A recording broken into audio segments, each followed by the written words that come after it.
Chers auditeurs, bonjour. Bienvenue sur Grenouille à lunettes FM. Aujourd'hui, émission exceptionnelle puisque nous recevons en personne la Grenouille à lunettes. Grenouille à lunettes, bonjour. Bonjour. Alors, nous vous recevons aujourd'hui pour cette émission spéciale parce que vous avez écrit une pièce de théâtre qui, en fait, n'est pas une pièce de théâtre. C'est plutôt, je dirais, une espèce de scène mimée, de narration mimée, Voilà. qui met en scène des enfants, voilà, avec des enfants. C'est parfaitement ça.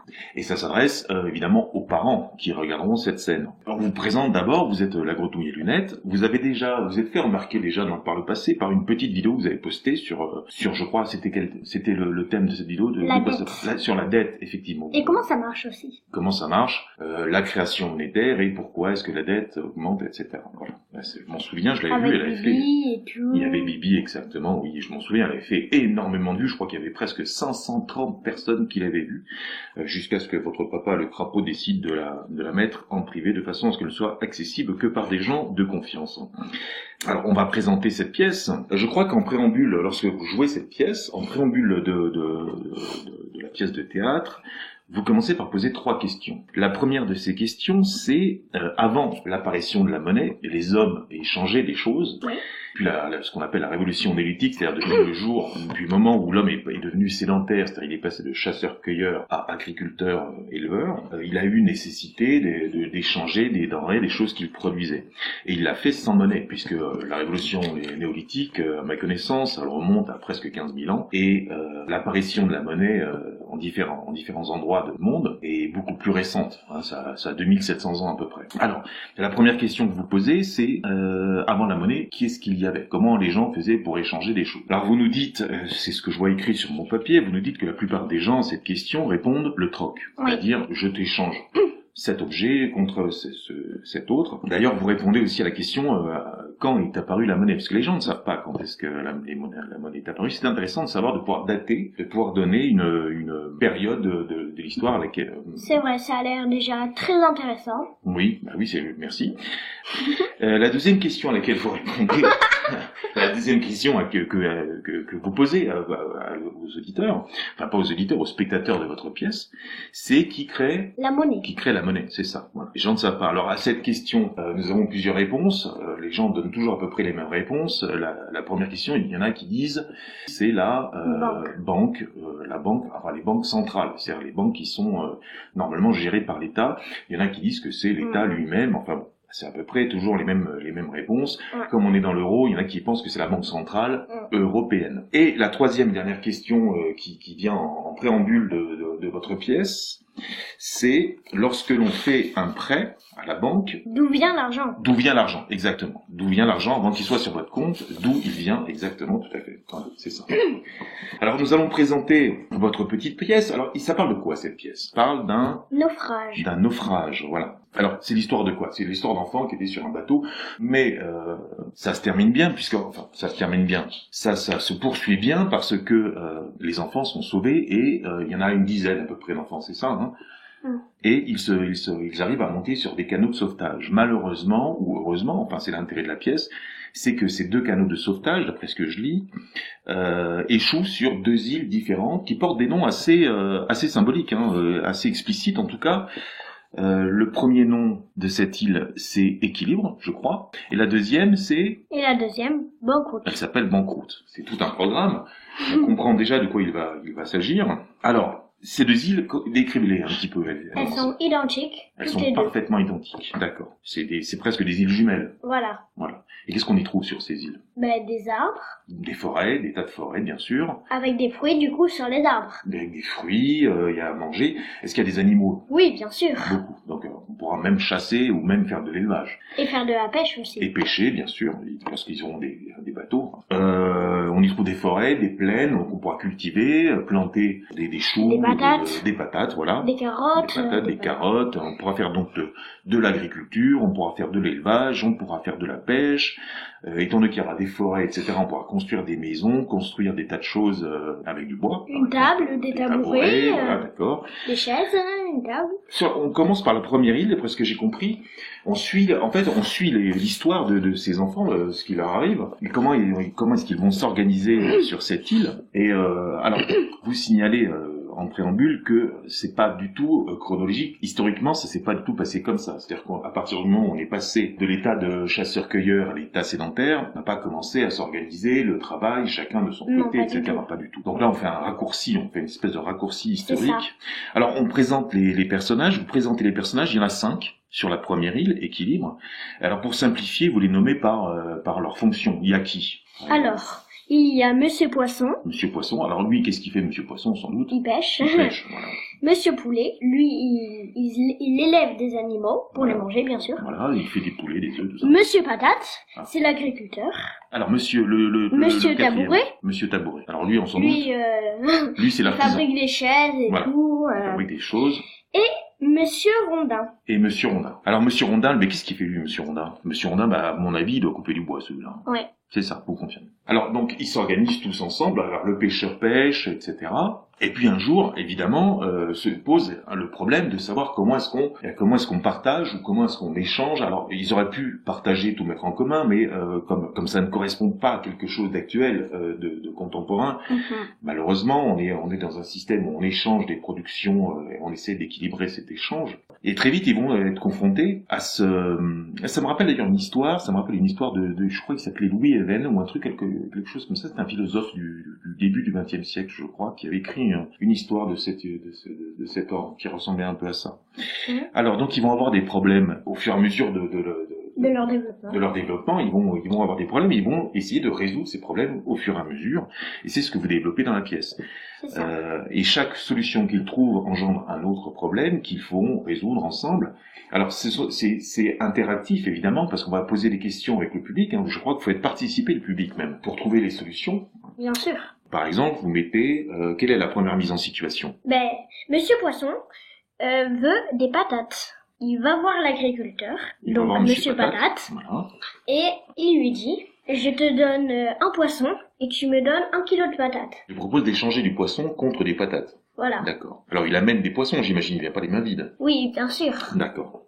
Et Monsieur Patate, comme lui, ça lui dit bien de manger du poisson, que fait-il? Il accepte. Oui, bien sûr. Il accepte l'échange, et en fait, donc là, qu'est-ce que c'est ça, finalement? Ça s'appelle comment? Du troc. Ça s'appelle du troc. Ça voudrait dire que la réponse à la première question serait c'est qu'avant la monnaie, c'était bien du troc, et donc là, ça marche. Oui. Les gens arrivent à échanger. Donc là, c'est Monsieur Poisson qui veut des patates, il propose à Monsieur Patate un échange avec du poisson, et Monsieur Patate accepte, ça marche très bien, c'est du troc. Très bien. La deuxième mise en scène, Monsieur Poisson, comme la première mise en situation, retourne voir Monsieur Patate. Malheureusement, ces patates sont pas encore poussées. Elles sont pas encore sorties de terre. Elle sortira dans un mois, on s'en fiche un peu. Et donc deux possibilités, soit Monsieur Poisson rentre chez lui avec ses poissons et reviendra dans un mois. Ou il les laisse ici. Ou il les laisse et lui dit je reviendrai quand il y aura des patates, mais je te laisse mes poissons. Voilà. Donc ça, du coup, est-ce que c'est vraiment du troc? Non. Finalement, non, c'est pas du troc, puisque il y en a un qui a gardé les poissons et l'autre qui repart sans rien. Mais ça veut dire que Monsieur Patate a une dette envers Monsieur Poisson. C'est-à-dire que Monsieur Poisson a une créance sur Monsieur Patate. Bien sûr. Donc ça, c'est pas du tout du troc, c'est un crédit finalement. C'est un crédit. Troisième mise en situation, toujours dans la continuité des deux premières. Monsieur Poisson revient dans un mois comme prévu et dit à Monsieur Patate: salut, je viens récupérer mes patates. Et là, alors Monsieur Patate, soit parce qu'il est malhonnête, soit parce qu'il a oublié, c'est une tête de linotte, et lui, mais quelle patate, en vertu de quoi je te dois des patates? Il y a cette possibilité, c'est un problème. C'est ça. Donc vous posez la question au public, mais à ce moment-là, comment on fait? Quelle est la réponse à cette question? Tout simplement, au lieu qu'il reparte avec ses poissons vides, il a donné son poisson, mais il repart avec rien. Il repart avec une tablette, là où il a écrit 1 kilo de patates. Ah oui, donc... Et son nom. Effectivement, donc ça veut dire que Monsieur Patate signe une reconnaissance de dette. Il signe quelque chose qui dit que effectivement il doit 1 kilo de patates à Monsieur Poisson. Donc là du coup c'est vrai qu'on n'est pas du tout dans le troc. Alors je vois marqué sur mes fiches qu'il y a aussi d'autres mises en situation. Alors troisième mise en situation, donc là pour le coup c'est vrai que ça résout le problème. On a vu qu'on n'était plus dans le troc, on a vu qu'on était dans le crédit, et que pour asseoir le crédit on garantissait ça par une reconnaissance de dette écrite entre les deux protagonistes, c'est-à-dire entre Monsieur Poisson et Monsieur Patate. Autre problème, c'est par exemple je vois écrit toujours sur ma fiche, Monsieur Tabouret veut du bois, mais n'a pas de tabouret à échanger. Parce que monsieur Tabouret lui fait que des tabourets. Pour faire des tabourets, il faut qu'il ait du bois. Donc il va voir monsieur Rondin, je crois, oui c'est ça, c'est monsieur Rondin qui coupe du bois et dit donne-moi du bois, comme ça je pourrais faire du tabouret. Et monsieur Rondin, des tabourets. Voilà, merci. Et donc monsieur Rondin, oui, mais qu'est-ce que tu me donnes en échange? Donc là, pareil, le troc, on voit bien que c'est pas possible. Donc monsieur Tabouret, lui, pareil, lui signe une reconnaissance de dette en disant, bah écoute, si tu me files du bois, je te filerai une table avec le bois que tu m'auras donné, en tout cas une partie du bois que tu m'auras donné. Donc là, pareil, reconnaissance de dette, etc. Vous inventez, je trouve assez intéressant, vous inventez beaucoup de situations qui permettent effectivement de voir qu'on peut très bien échanger, alors sans monnaie, par ce principe de dette, de reconnaissance de dette, etc. Oui, parce que les gens, il faut qu'ils comprennent plusieurs situations. Voilà, pour asseoir, bien sûr. Mais vous inventez aussi une autre... Alors, c'est intéressant parce que du coup, on voit bien la succession, problème, solution, problème, solution, problème, solution. Et là, vous passez à une étape supérieure, vous inventez un autre... vous mettez en scène, en situation, un autre problème, qui est celui entre Monsieur Poisson et Monsieur Poulet. Vous pouvez expliquer un peu de quoi il s'agit? Ben, Monsieur Poisson veut du poulet. Mais Monsieur Poulet, lui, il est allergique au poisson. Ah, oui, ça pose un problème. Donc, le problème, ça veut dire que, finalement, ça veut dire que... Monsieur Poisson, il pourra jamais en manger. Il pourra jamais manger de poulet. Donc là, ça pose un problème. Même avec la reconnaissance de dettes, etc., si Monsieur Poulet ne veut pas de poisson... Mais pourquoi on dit pas ma situation que j'avais dit là? Parce que je l'ai pas compris. Et puis tu peux la faire après. Mais on va faire d'abord celle-là. Monsieur Poisson, il va voir Monsieur Tabouret. Il lui demande une table contre des poissons. Et après, il va voir Monsieur Poulet avec sa table et il dit je voudrais des poulets en échange d'une table. Et moi, je te donne une table. Donc ça, c'est lui. Ça, effectivement, je l'ai vu, ça c'est l'une des solutions pour contourner le problème de l'allergie de Monsieur Poulet envers les poissons.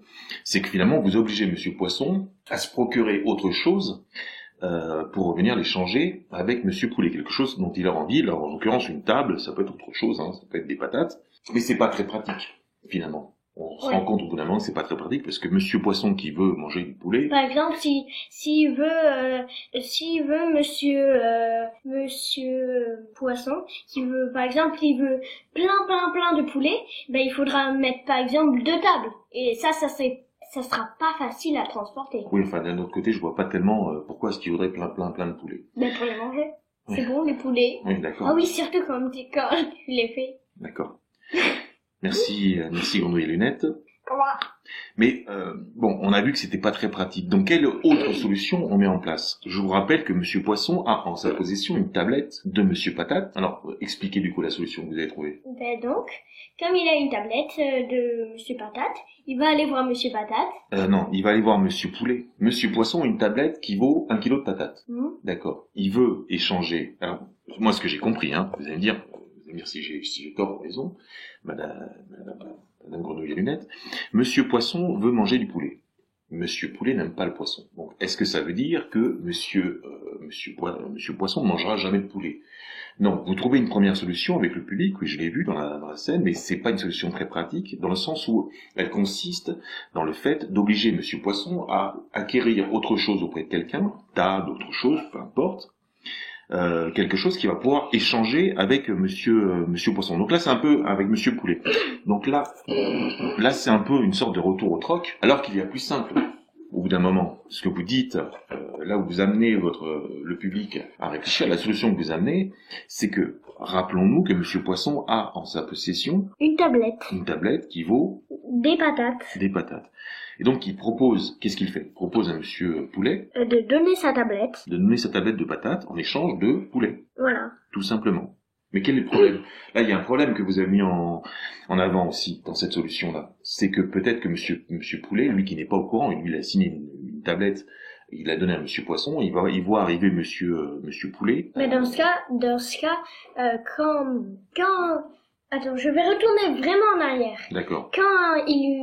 Quand Monsieur Patate lui a donné la tablette, il aurait dû marquer le nom de l'autre. Et comme ça, après, ils disent après, par exemple, ils pourraient barrer le nom et marquer son nom. D'accord. Et avec la signature de l'autre. De Monsieur Patate. Non, de Monsieur Poulet. D'accord. Et aussi de Monsieur Patate.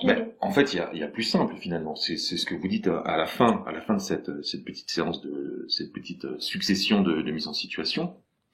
Il y a plus simple, c'est tout simplement de mettre qu'un nom sur la tablette. Le nom de Monsieur Patate. Et c'est lui qui signe. Et il signe une tablette avec une certaine valeur. Oui, mais si on vole la tablette. Ah bah oui, mais si on vole ton portefeuille et tes billets de banque dedans, c'est pareil, c'est la même chose. Hein. Il y a toujours le risque de se faire voler sa carte de crédit ou son porte-monnaie.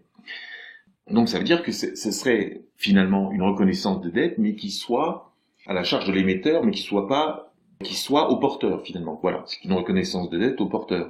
C'est-à-dire que c'est celui qui possède la reconnaissance de dette qui peut en jouir finalement. Donc là, j'ai l'impression que vous avez résolu absolument tous les problèmes finalement. Vous pouvez emprunter n'importe quoi à n'importe qui. À ce moment-là, vous émettez une tablette qui en fait finalement c'est l'équivalent de l'argent tout simplement.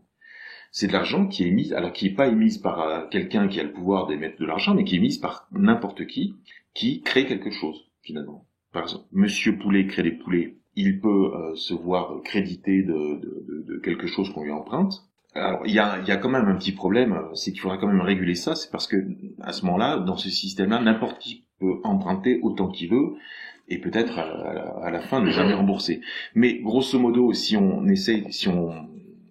arrive un peu à gérer tout ça et si on arrive à faire en sorte qu'il y ait quelqu'un qui contrôle ou des gens qui contrôlent un comité, etc., on ne pourra pas s'endetter infiniment et indéfiniment sans payer à un moment donné quelque chose. Mais finalement, ça me fait penser, c'est autant la première tablette, c'est une dette entre Monsieur Poulet et Monsieur Poisson, donc c'est une dette Poulet-Poisson. La solution que vous trouvez, c'est une dette, par exemple Poulet et au porteur, c'est-à-dire une dette X. C'est ça que vous avez inventé. Donc si j'ai bien compris, effectivement, vous arrivez à une situation, vous arrivez à une solution pour échanger, qui est d'émettre une espèce de monnaie qui servira d'échange, de monnaie d'échange avec tout un tas d'autres gens. Par exemple, on revient sur Monsieur Poisson qui a cette fameuse tablette où il y a écrit que Monsieur Patate doit 1 kilo de patates, mais pas forcément Monsieur Poisson, mais à n'importe qui d'autre. Et avec cette tablette, Monsieur Poisson pourra acheter du poulet, acheter, s'il en a suffisamment, du bois à Monsieur Rondin, acheter une table, etc., etc. Avec toujours, évidemment, la notion de contrôle, qui n'est pas Monsieur, par exemple, Poisson, qui emprunte, ou Monsieur Poulet, etc. Alors vous allez même plus loin, parce que vous montrez à quel point ce système est vertueux, dans le sens où il rend inefficace, en tout cas inutile, de produire plus qu'il n'est nécessaire. Vous racontez un jour cette histoire de Monsieur Patate. Vous pouvez nous raconter cette histoire de Monsieur Patate ? Oui.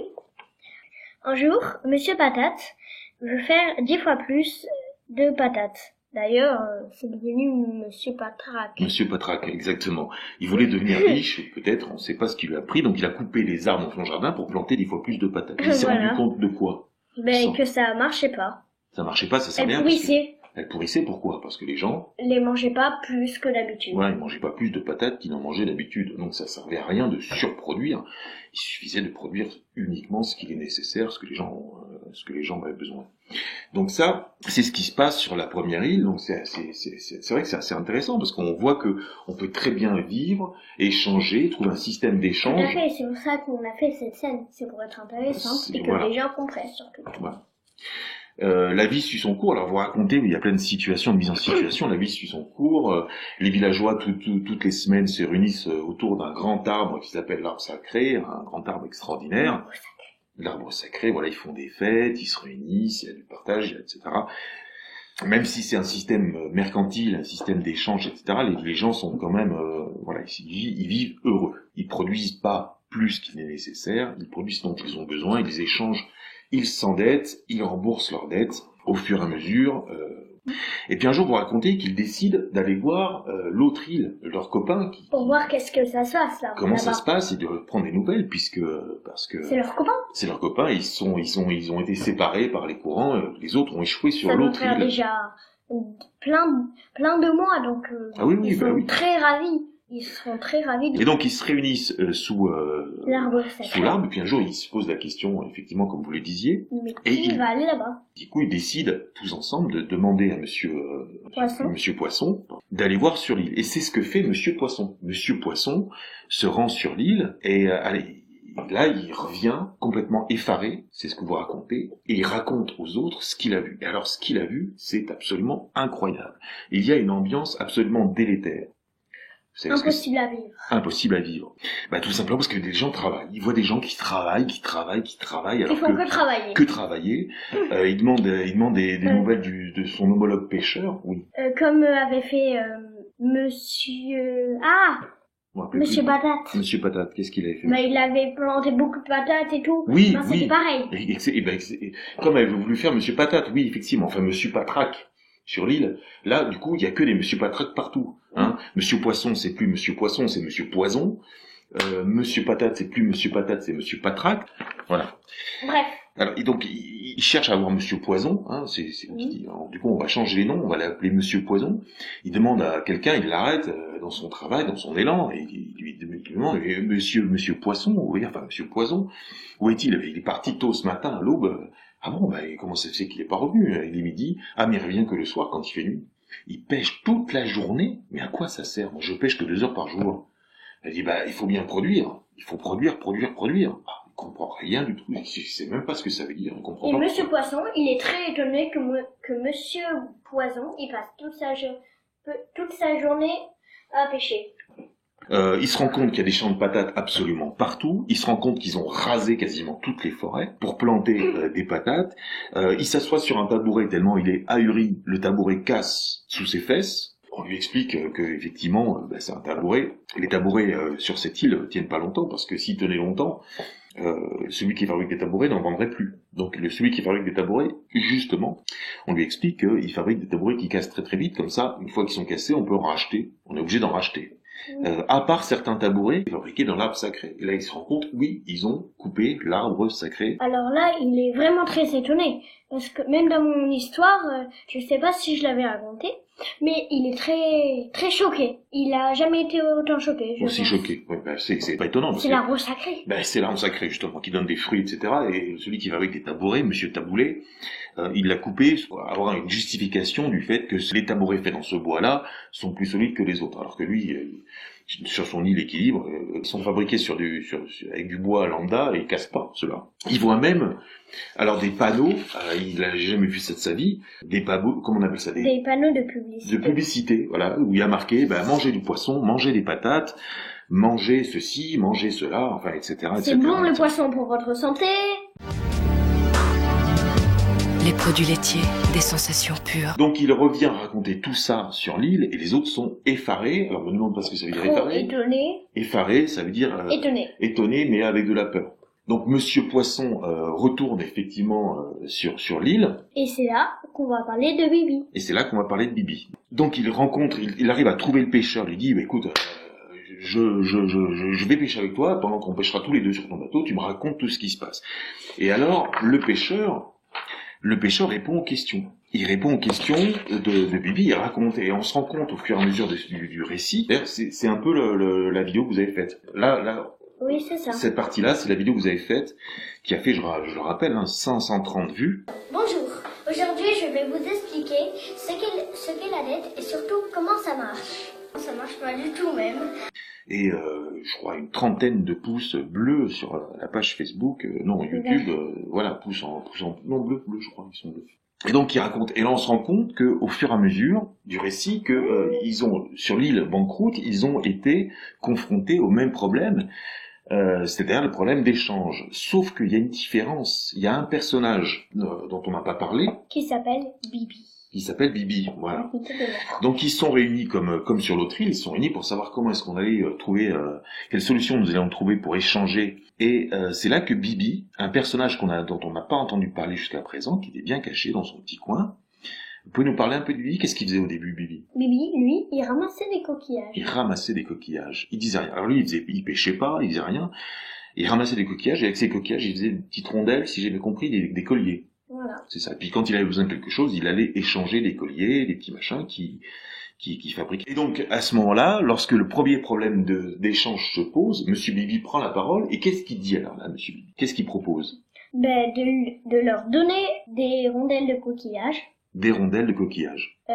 Non, il faut bien que je précise, de leur prêter. Prêter, oui. Des rondelles de coquillage. Les prêter. Alors il les réunit, ils sont 5, il y a Monsieur Poison, Monsieur Machin, etc. Voilà. Il dit, moi j'ai une idée. Écoutez, moi j'ai une idée extraordinaire. Vous savez, vous savez tous que je ramasse des petits coquillages, que je fais des petites rondelles avec. 10 bibis, voilà. Il leur dit, moi je vous propose un truc, une idée. Je vous donne à chacun 100 rondelles. On s'accorde tous ensemble pour donner une valeur à ces rondelles. Par exemple, une rondelle vaut 3 poissons, t'as encore dit donne. Oui, je vous prête, merci. On s'accorde sur la valeur d'une rondelle. Par exemple, une rondelle vaut tant de poissons, un peu ce qu'ils ont fait sur les tablettes. Parce qu'au bout d'un moment, on n'écrivait plus sur les tablettes des patates, on écrivait des unités. Par exemple, des sestrelles, on va appeler ça des sestrelles, en hommage à un humoriste.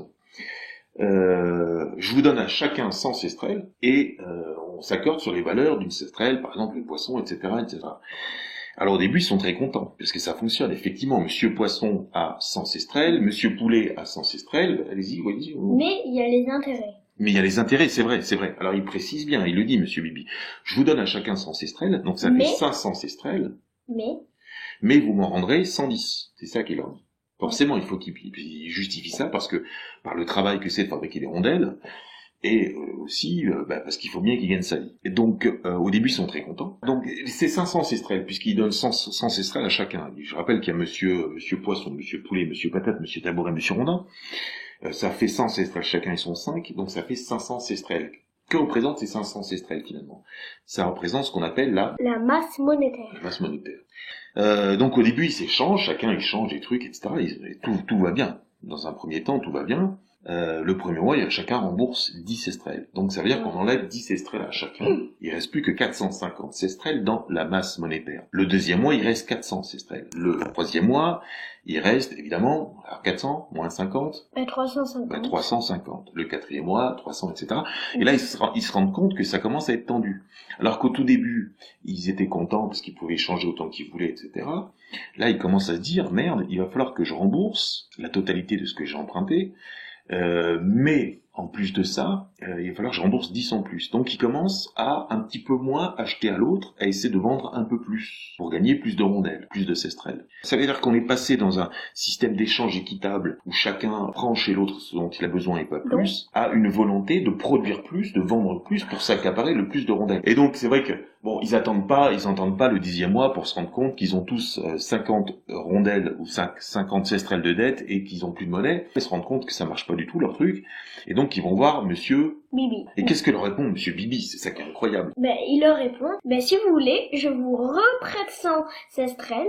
D'accord. Et qu'est-ce qu'ils font? Mais vous devrez m'en rendre 110. Encore 110. Et les autres, ils disent oui. Et les autres, ils disent oui. C'est ça qui est hallucinant quand même.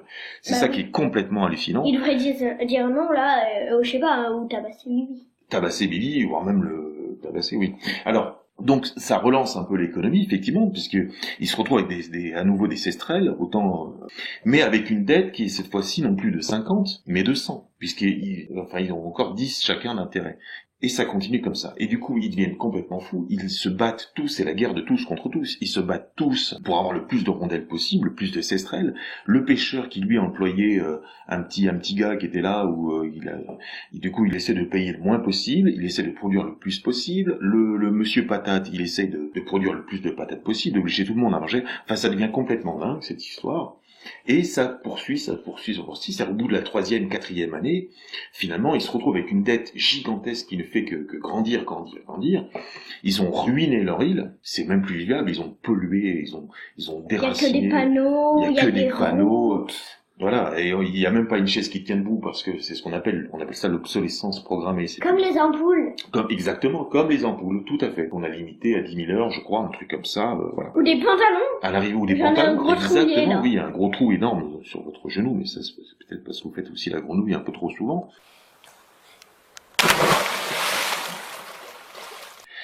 Donc ça devient vous décrivez une île vraiment apocalyptique, l'île banqueroute, et à la fin, soit ils sont obligés, soit ils meurent tous, un peu comme sur l'île de Pâques. Alors c'est là que le narrateur, Monsieur Crapaud, conclut cette petite scène. Vous avez oublié de préciser Crapaud qui pète. Crapaud qui pète, oui, c'est là que Monsieur Crapaud qui pète finit de raconter cette histoire, et c'est là que, à nouveau, la pièce de théâtre, en tout cas la narration mimée, redevient interactive. C'est là que le narrateur, M. Grapocquipette, s'adresse au public et leur pose 2 questions. Première question, sur quelle île voudriez-vous vivre? Alors évidemment, les gens répondent l'île de l'équilibre. L'île de l'équilibre, évidemment. Deuxième question, sur quelle île pensez-vous vivre en réalité? L'île de Banqueroute. L'île de Banqueroute. C'est ça, exactement. Cette île-là, qui est infernale, qui est un enfer, on travaille 1000 fois plus que nécessaire. On produit, on surproduit, on surconsomme. C'est absolument délirant. C'est notre île à nous, c'est l'île sur laquelle nous sommes. Alors, maintenant, une fois la narration terminée, on en revient aux réponses aux questions. Et là, ça devient intéressant. On pourra peut-être en parler plus tard de ça, parce que c'est un peu compliqué. Mais la réponse aux questions, c'est, depuis la révolution effectivement néolithique, qu'on constitue en moins 15 000 ans à peu près, l'apparition de la monnaie, se situant entre moins 700, moins 650 avant Jésus-Christ. Alors, la légende dit que c'est le roi Crésus, ou en tout cas son père, qui se promenant au bord de la rivière Pactole, je crois que c'est une rivière. Je la connais. Vous connaissez cette rivière? Vous la connaissez pas tant que ça? Je la connais parce que quand on a lu avec la maîtresse, je sais pas, il y avait la rivière Pactole avec de l'or dedans, il paraît. Ah ben oui, mais c'est pas il paraît, enfin c'est dans la légende. Effectivement, il a eu l'idée de créer la monnaie. Ce serait voilà. Donc ça daterait de moins 650. Grâce à l'île de Pactole. Mais donc on se rend compte juste en réfléchissant un peu, en se mettant en situation, comme sur la première île, que évidemment que le troc ne peut pas fonctionner. Le troc a existé. Il ne peut pas fonctionner à certaines raisons. Pour certaines raisons, voilà. Sinon, il peut fonctionner à part les raisons. Mais il peut fonctionner de façon ponctuelle entre 2 personnes à un certain moment, limité. Mais en tant que système économique, c'est complètement dysfonctionnel. Le troc a existé, et comme il existe toujours, si vous allez sur le site Le Bon Coin, vous trouver des gens qui veulent échanger des Mercedes contre, des motos. Des tables. Ou des tables. C'est peut-être plus rare, ou un jet ski. Donc le troc existe toujours, mais il a exactement la même importance qu'il a aujourd'hui qu'il l'avait autrefois. La deuxième réponse à la question en préambule, c'était qui crée la monnaie. Voilà, la plupart des gens pensent que ce sont les banques centrales, les banques centrales, ou l'État, etc. On se rend compte de vous expliquer un peu plus tard, là on est dans la partie un peu conférence, vous expliquer qu'en réalité, non, c'est pas du tout. 95% de la monnaie, de la masse monétaire, c'est de l'argent dette, c'est de l'argent du fameux Bibi. Voilà. C'est l'argent du fameux Bibi. C'est-à-dire c'est de l'argent dette qui, si on met 100 euros dans la masse monétaire, il faut en rembourser. Alors, sur l'île, c'est 110, alors qu'en réalité, ça dépend du taux du crédit, etc. Mais quand vous empruntez 100 000 euros sur 25 ans à 4%, vous remboursez en général le double de 100 000 euros. Donc c'est de l'argent qui vaut très très cher. Et ça revient à quoi? Ça revient à ce qu'on en achète notre argent. C'est ça qui est délirant. On devrait pas avoir à acheter notre argent. Parce que comment on fait? On achète notre argent avec de l'argent. Donc c'est bizarre. Eh ben pas tout à fait. On achète notre argent avec notre travail, avec ce que l'on produit. Et là on est tous dans le même panier. Il faut bien comprendre ça. Les ouvriers, les employés, mais aussi les patrons, même les très grands patrons, sont esclaves des banques. Il faut bien comprendre ça. L'esclavagiste, c'est le banquier. Il faut bien comprendre. C'est pour ça que il y a plein de gens qui sont là pour détourner un peu l'attention de tout ça, ce qu'on appelle les artos, les machins. Ils parlent pas trop des banques, les poutous, machin. Ils ont que les patrons à la bouche. Alors qu'en réalité, les patrons sont dans le même bateau que nous. Si on devait faire une analogie, c'est un peu comme un gros costaud et un petit maigre dans une cellule, qui sont dans une prison, donc forcément. Tant que chacun a suffisamment à manger, si on leur donne suffisamment à manger, le gros costaud, il n'y a pas de raison qu'il aille piquer le dessert. Bon, il va peut-être lui piquer son dessert s'il n'est pas gentil, mais rien ne le poussera à piquer un peu dans le plateau, dans l'assiette du petit maigre. Mais par contre, si on donne qu'un seul plateau, il y a toutes les chances que le gros costaud, vous avez compris, c'est le patron, le petit maigre, c'est l'ouvrier. Voilà. Je schématise. Donc forcément, si chacun est pris dans cette espèce de cercle vicieux, de la monnaie, comme on se bat tous les uns contre les autres, évidemment, le patron va vouloir se battre contre l'ouvrier, etc., le payer le moins possible, alors que si on avait chacun notre monnaie et qu'on pouvait la créer autant qu'on en voulait, on n'aurait pas besoin de tout ça. Alors vous expliquez après comment ça fonctionne, vous parlez effectivement, mais ça, à la limite, si les gens veulent en savoir plus, si les éditeurs veulent en savoir plus, ils auront qu'à continuez. Cherchez sur Internet, on trouve toutes les réponses.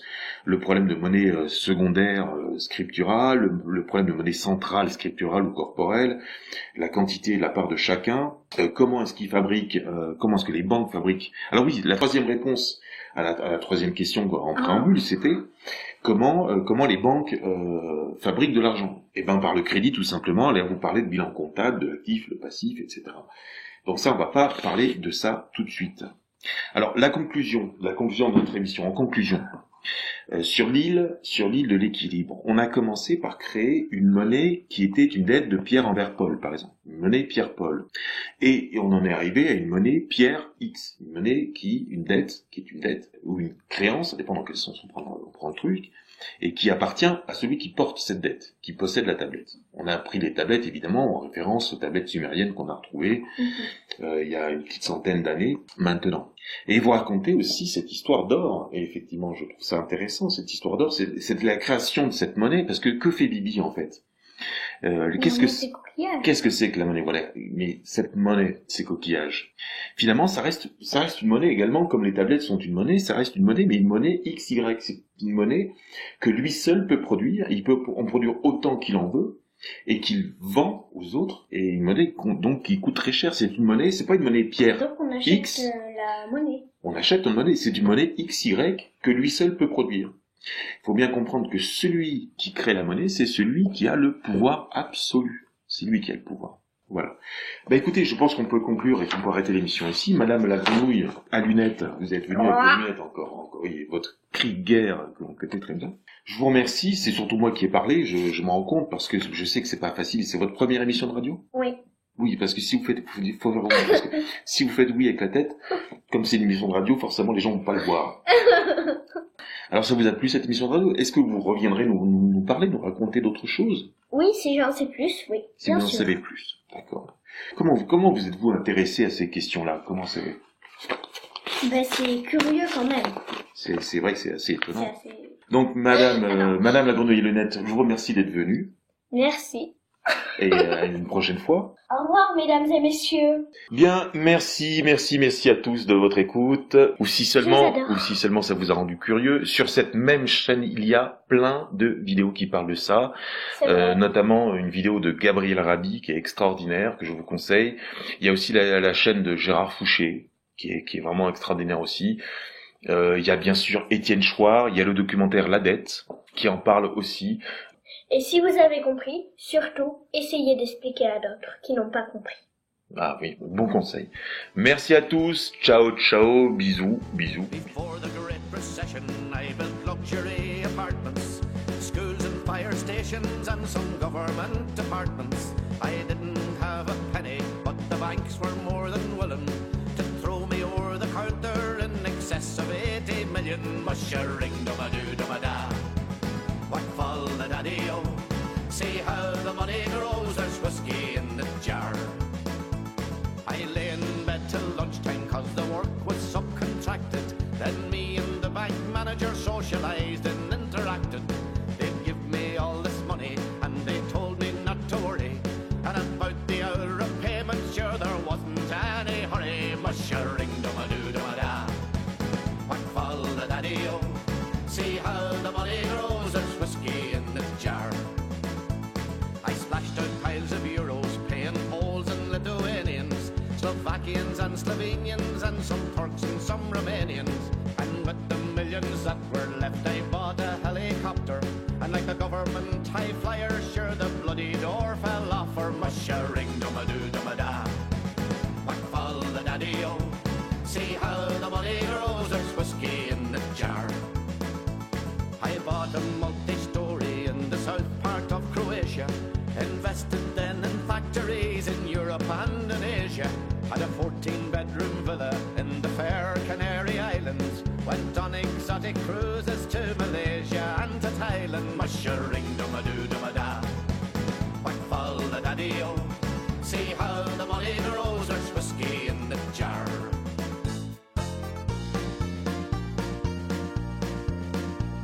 Well then the bank they rang me and they told me they were worried.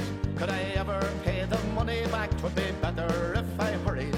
Their brainy chief executive needed millions for for his wages. Was I going to pay it all back now or pay it off in stages? Mushering dum-a-doo dum-a-da, ha ha ha ha. What fall the daddy-o? Where did the money go? No whiskey in the jar. Well, I made a secret phone call, but only to discover that the whiz kids in the bank were lending money to each other. They had to make the books look good, though profits they were falling. So they lent each other millions before the auditor come calling. Mushering dum-a-doo dum-a-da, what fall the daddy-o? Where did the money go? No whiskey in the jar.